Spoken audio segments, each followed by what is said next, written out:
नमस्कार. आपण ऐकतोय श्रीयुत वामन देशपांडे लिखित श्री ब्रह्मचैतन्य गोंदवलेकर महाराज यांच्या अमृतवचनांवर आधारित रसाळ प्रवचनं.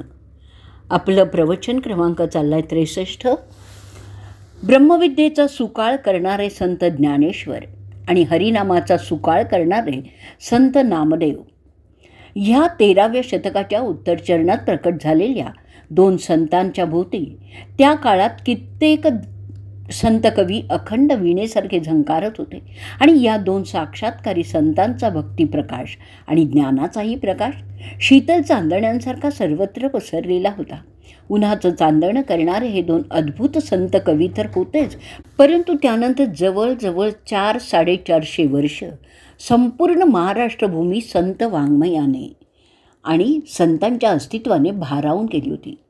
एक तारीवर अभंगांच्या नादात, विठ्ठल नामाच्या अपूर्व भजनात, गजरात संपूर्ण वारकरी पंथ भक्तीने बहरून गेला होता.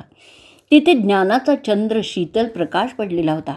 पंढरपूरचा विठोबा, चंद्रभागेच्या काठावरचे प्रेमरसाने गजबजून गेलेले ते भक्ती वाळवंट, आषाढी कार्तिकीची ती अपूर्व वारी, वैष्णवांचा महाप्रचंड मेळावा, विठ्ठल नामात दुमदुमून गेलेले ते पंढरपूरचं वाळवंट, संतांची विठ्ठल प्रेमाने थपथपलेली अभंग रचना हे त्या महाराष्ट्राचं संत वैभव आहे. आणि या संत वैभवाचे मूळ नेमकं कुठं आहे तर ते पंढरपुरातल्या विठ्ठल राऊळात. विठ्ठल नामात चिंब भिजलेले आहेत. हजारो वर्ष झाली हो. नामस्मरणात दंग झालेला हा भोळा भाबडा वारकरी सुखदुःखांचे वार लीलया झेलतोय. ते केवळ विठ्ठलाच्या अखंड स्मरणामुळे.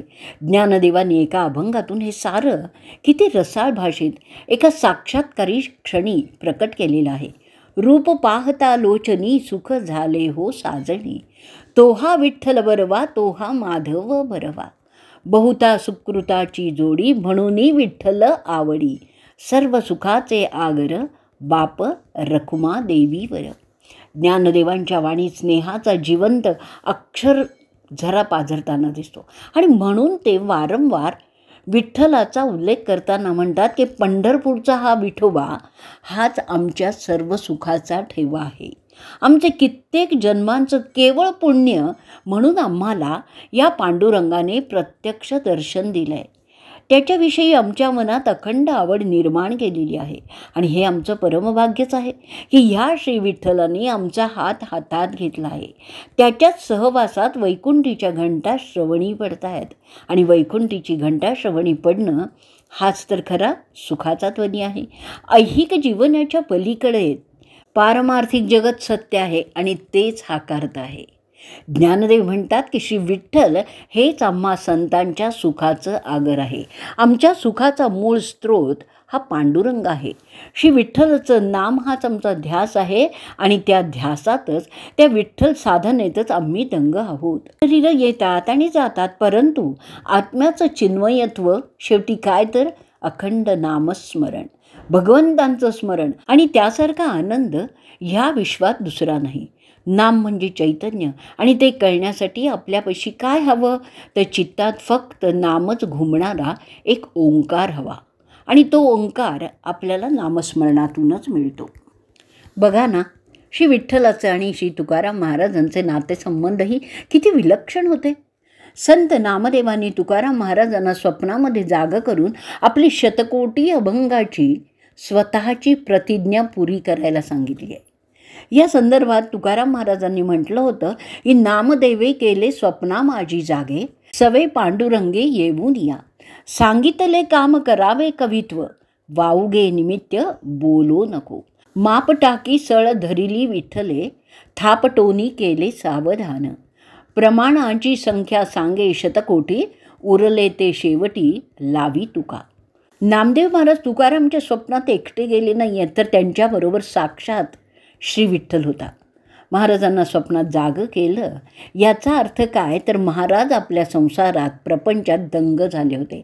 त्या मायेच्या सागराने ते वेढले गेले होते. नामदेवांनी महाराजांना विठ्ठल नाम दिलंय, प्रत्यक्ष पांडुरंगाच्या साक्षीने. शतकोटी नामाचा जप पूर्ण कर हा आशीर्वादही दिलाय. म्हणजेच नामदेव महाराजांचा शतकोटी अभंग नामाचा जप पूर्ण झालेला नव्हता. ते नाम त्यांनी महाराजांना पूर्ण करायला सांगून त्यांना आशीर्वादही दिलाय. नामदेवांच्या या नामाच्या अपूर्व आशीर्वादाने त्यांची विठ्ठल भक्ती तुकारामांच्या एकूणच अस्तित्वात चंद्र शांतीसारखी पाझरत गेली. वाऊग काही करत बसू नकोस म्हणजेच विठ्ठल नामाव्यतिरिक्त प्रपंचातल्या कोणत्याही संदर्भात तू गुंतू नकोस, हे नामदेवांनी तुकाराम महाराजांना सांगितलं. हा विचार इथे फार महत्त्वाचा आहे बघा. कारण सद्गुरू हाच नाम देतो. हे विठ्ठल नाम नामदेवांनी तुकाराम महाराजांना दिलं आहे. महाराजांनी आपली गुरु परंपरा सांगताना विश्वंभर बाबांचा उल्लेख केलेला आहे. विश्वंभर बाबांनी तुकाराम महाराजांना स्वप्नात दर्शन देऊन रामकृष्ण हरी हा नामजप दिला, असा महाराजांनी एका अभंगात उल्लेखही केलेला आहे. महाराजांचे तेच गुरु होते. त्या क्षणापासून महाराजांनी नामाची सुरुवात केलेली आहे आणि त्या नामजपाला नामदेवांनी अभंगाचा आकार दिला आहे. अभंग रचनेचं वर्तुळ पूर्ण करायला सांगितलेलं आहे. म्हणजेच तुकाराम महाराजांना नामाचं महत्त्व विश्वंभर बाबा आणि नामदेव महाराजांनी दिलेलं आहे. अणुरेणुहुनी थोकडा तुका आकाशा येवढा, हा एक अपूर्व नामप्रवास घडताना प्रत्यक्ष विठोबांनी पाहिला. श्री विठ्ठल ही तर महाराजांची स्फूर्तिदेवताच होती. विठ्ठलाचं गाणं गात गात तुकाराम महाराजांनी आपला नामस्मरणाचा कधीही न संपणारा एक नामप्रवास केला आहे. तुका म्हणे माझे सर्व भांडवल बोलविले बोल पांडुरंगे. माझ्या नामाचं भागभांडवल पांडुरंगाचं नामस्मरण होतं. प्रत्यक्ष पांडुरंग माझ्या मुखातून बोलत होता, त्याचे अभंग झाले. पांडुरंग हा भक्तांवर कृपा करतो हे मला केवळ नामस्मरणामुळे कळलंय आणि हे तुकाराम महाराजांनी वारंवार सांगितलेलं आहे. श्री विठ्ठलाचं नाम हा तुकाराम महाराजांचा श्वास होता आणि महाराज ही अखंड नामस्मरणाची एक सुंदर कहाणीच आहे. भगवंतांनी दिलेलं हे आयुष्य हा माणसाला मिळालेला सर्वात उत्तम असा भगवंत प्रसाद आहे. याची जाणीव ज्यांना झालेली आहे त्यांच्या नामस्मरणाला दाही दिशाही पुरत नाहीत. संतांच्या आयुष्याचा आपण जेव्हा विचार करतो ना, तेव्हा या सर्व साक्षात्कारी संतांच्या कहाणीतून एकच गोष्ट अगदी तीव्रपणे जाणवते, तीही की अखंड नामस्मरण हा त्या सर्व संतांच्या शांतचित्त आयुष्याचा गाभा होता. भगवंतांच्या अस्तित्वाची गाणी गाता गाता त्यांच्या मुखातून बाहेर पडलेला प्रत्येक शब्द अभंगाचं रूप होऊन आपल्यापाशी आलाय. तुकाराम महाराज म्हणतात, करीतो कवित्व म्हणाल हे कोणी, नव्हे माझी वाणी पदरीची, माझी ये युक्तीचा नव्हे हा प्रकार, मज विश्वंभर बोलवितो. काय मी पामर जाणे अर्थभेद, वदवी गोविंद तेची वदे, मित्त मापासी बैसविलो आहे, मी तो काही नव्हे स्वामी सत्ता, तुका म्हणे आहे पायिकची खरा, वागवितो मुद्रा नामाची हे. महाराजांची वाणी आणि विचार अतिशय सुस्पष्ट होते. खूप वेळेला ते धारदार होऊन बाहेर यायचे. त्यांच्या मुखातून बाहेर पडणाऱ्या प्रत्येक शब्दाला परतत्व स्पर्श झालेला होता. मेणाहून मऊ असलेला हा अवकाशव्यापी संत कवी केवळ द्रष्टा नव्हता, तर वज्राला भेदून जाईल असं त्यांचं महाकाय स्वरूपही होतं. संतांप्रती माथा झुकवणारा तुकाराम नावाचा हा संत कवी दुर्जनांना प्रखर जाणीव देत होता. महाराज म्हणूनच समष्टीचे झालेत. महाराज आपल्या अभंगातून भगवंताप्रती आपली तीव्र भावना नोंदवताना अतिशय मवाळ भाषेत म्हणतात की मी अभंग लिहितो असं जर तुम्ही म्हणाल तर जनहो, हे काही खरं नाही आहे. ही माझी वाणीच नाही आहे. भगवंत माझ्या मुखातून बोलतोय, ती त्याचीच वाणी आहे. मी तर केवळ या शब्दांचा पायिक आहे. विठ्ठल विचारांची, त्याच्या नामाची ही जी काही पालखी आहे ना, त्याचा मी केवळ एक भोई आहे. ही कविता म्हणजे माझ्या युक्तीचा किंवा माझ्या प्रज्ञेचा प्रकारच नाही आहे, तर प्रत्यक्ष विश्वंभर मला बोलतं करतोय. मी बोलतो इतकंच, परंतु हे सारं वैभव विठ्ठल या नामाचं आहे. ही नामस्मरणाची दुसरी सुंदर कहाणी आहे. मी तर अशिक्षितच आहे. वेदांमधल्या प्रत्येक वचनांचा मी काय माहिती स्पष्ट करणार, मला तर काहीही कळत नाही आहे. हा श्री विठ्ठल गोविंद माझ्याकडून वेदासंबंधी काहीतरी वदवून घेतो आणि ते मी फक्त अभंगाच्या भाषेत मांडतो इतकंच आहे. अभंग माझ्या नावाने बाहेर पडत आहेत, परंतु हे कवित्व या पंढरीरायाचं आहे. ही विठ्ठलाचीच सत्ता आहे. हा त्याच्या नामाचा गजर आहे. मी एक फक्त नम्र भक्त आहे. मी फक्त पायिक आहे. तुका म्हणे ही नाममुद्रा मी वागवतो, परंतु हे शब्दगण त्यांचेच आहे. मी केवळ निमित्त मात्र आहे. विठ्ठलाचं नाम माझ्या मुखात अष्टौ प्रहर घुमत असतं. त्यातले काही शब्द येऊन माझ्या मुखातून बाहेर पडतात. तुकाराम महाराजांनी या निमित्त आपल्या विठ्ठल नामाची कुंडलीच इथे जणू काही मांडलेली आहे. संत पुरुषांचा सहवास मिळणं, त्यांचं बोलणं ऐकायला मिळणं, निदान त्यांचं दुरून का होईना परंतु दर्शन होणं, यासारखं आयुष्यात दुसरं भाग्यच नाही. संत सहवासाची महती सर्वच संतांनी गायलेली आहे. स्वतः संत सहवासासाठी आसुसलेले होते.